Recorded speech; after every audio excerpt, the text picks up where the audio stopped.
all those who are new here, welcome. Hi fam, I miss you.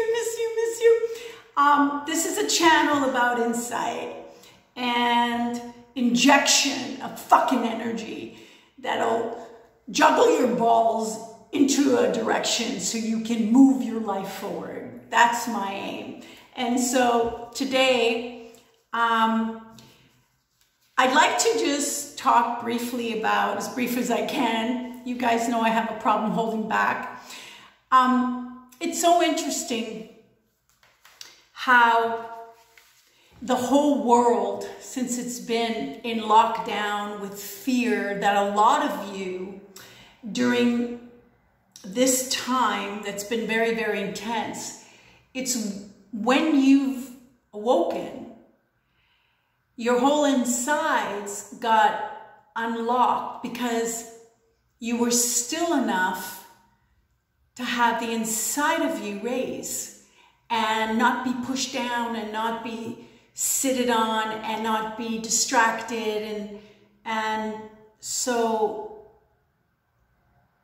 I know a lot of catastrophes has happened, as does with any birth. There are always dangers, both for the mother dying and for the child, who can be a breech birth, who can choke on the umbilical cord. Every birth has its messy situation, has all the guck and the shit and the blood that has to be cleansed so that the new shiny life can be adorned and relished. And I think that's what's happening with a lot of you, and I'm so thrilled about that. I wanted to talk today about something very interesting, which I discovered a little while back, and it's such a gift, and I really want to tell you about it. I had a natural feeling, first of all, an aversion to any typical patterns with people, because I don't like robotic nature. It's kind of like, have you ever watched Midnight Express? I know it's an old movie, but the guy, he got into a Turkish jail, which is really ferocious, and it was making him cuckoo, and he lost a lot of weight, and his family couldn't get in touch with him, but all of a sudden he got a package and he got an album of his family.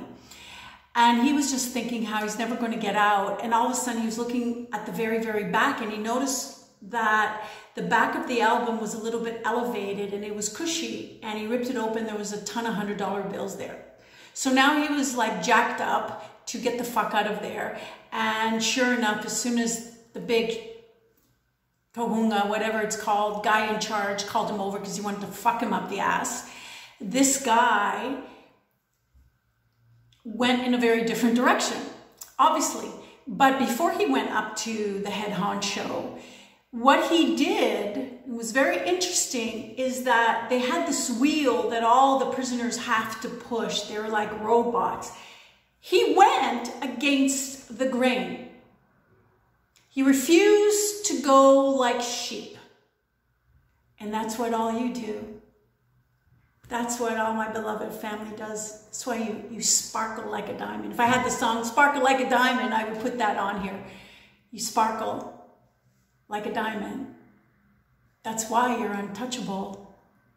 Nobody could touch your beauty. Now, some of you are still under a lot of rubble and the beauty is just not there yet, or it's just scars. It's going to be so beautiful.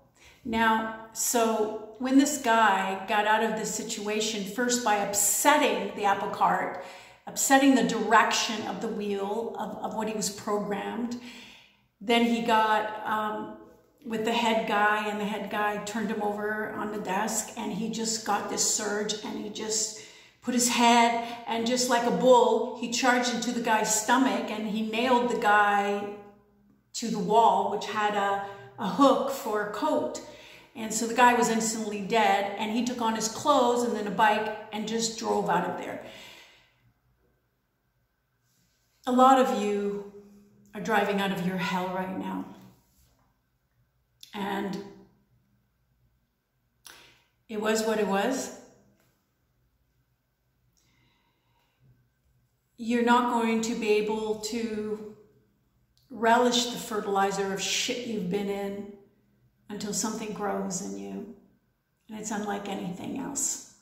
I'm not saying, oh, one day you're going to be happy all this happened because it made who you are right now. I really don't feel comfortable when people say that to me, because I would have much rather received my lessons easier, not so drastic.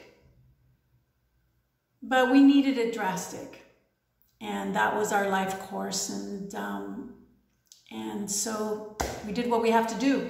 Now, speaking of this upsetting the pattern, so when people are like, how are you? How is shmoo? I go livid. I go livid with that automatic name. It's like I feel like I'm on the brink of insanity if I just lose myself and just go this way with people. And so I've always gone against it.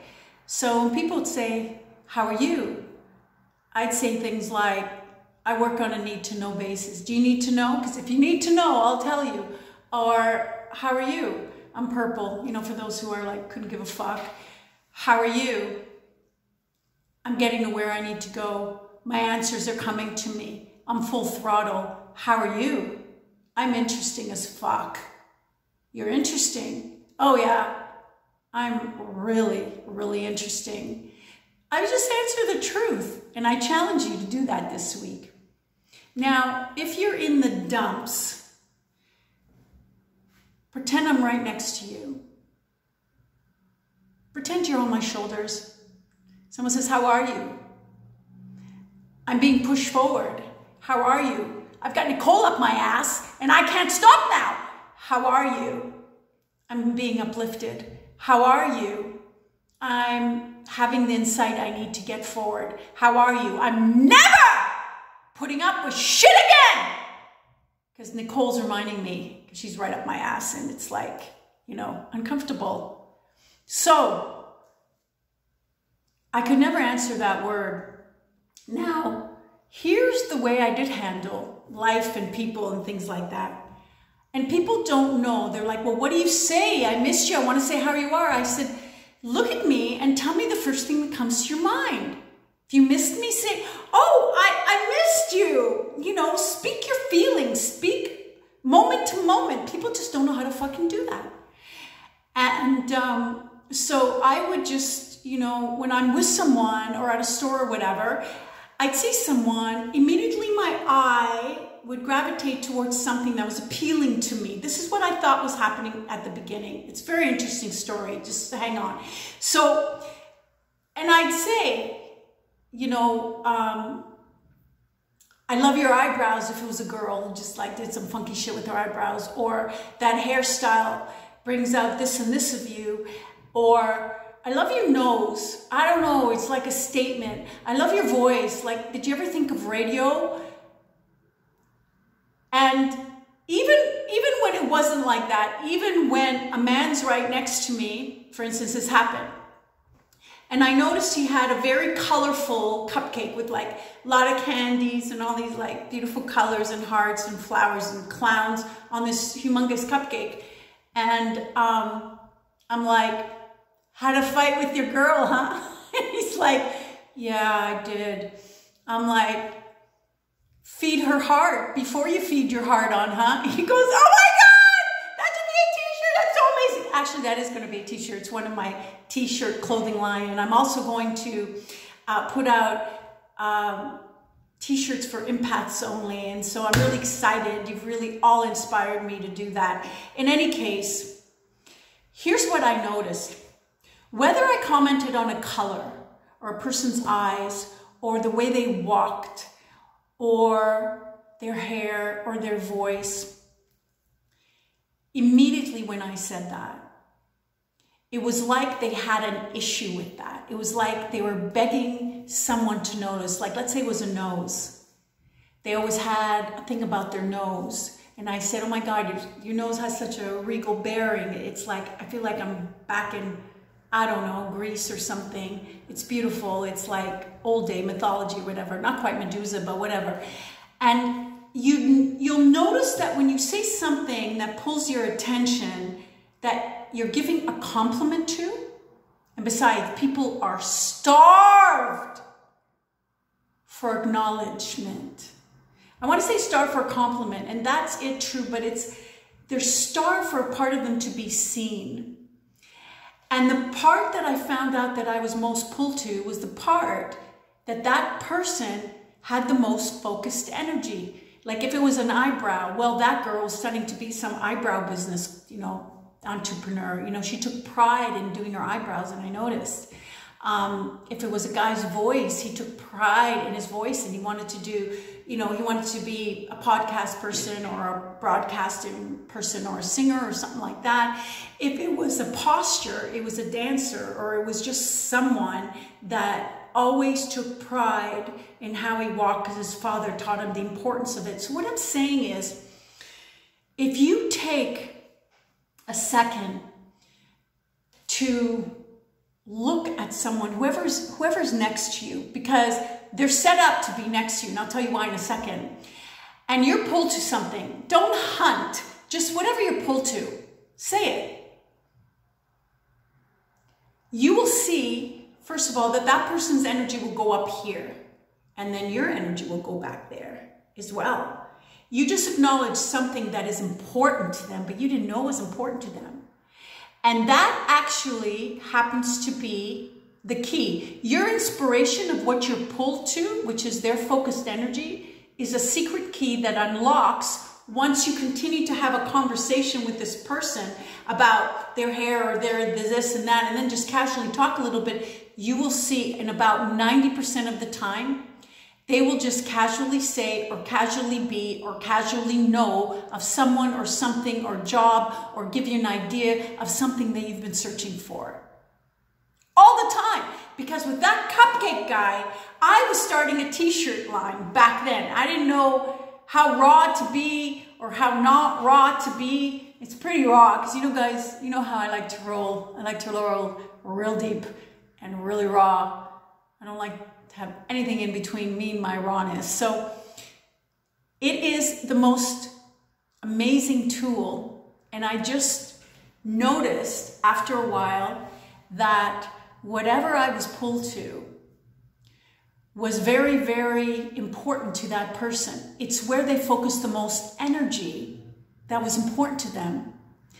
And you'll see that if you let yourself be, you'll go to what's most important in that person. I'm not talking when you're interviewing for, say, a job or a date or whatever. Be polite. Leave your politeness at the door. Be authentic. Be real. Be courteous. Be the knight that you are if you're a guy. Be the empress that you are if you're a girl. Because I'm telling you right now, handmaiden, a lot of calluses in that. I don't know if you want to continue to go that route, girls, but empress is the way to go. And when you do that, not only does your energy go up and their energy go up, but they will tell you the next thing that you're searching for. It's the most amazing thing. This is why how are you, how should we won't work. As soon as how are you happens, you're going to let out something that is automatic.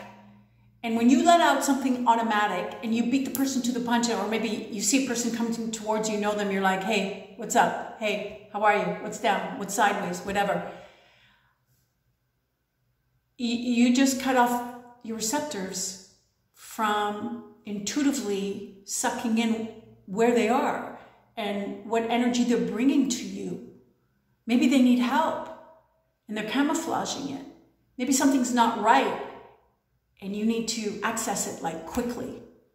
So watch this week and just see where your eyes pull to, what inspires, and watch your energy goes up. Watch it go up because that person needed to hear that. It's a stamp. You know how many people are like, you're my angel. Oh my God, you were sent to God. I knew I'm dropping this job. I'm going to go do songs now. I'm going to do radio because I asked God for a sign. You will be their missing link. And that will get you into places you never thought you'd be into. Always a juicy spot to be into. Bye for now.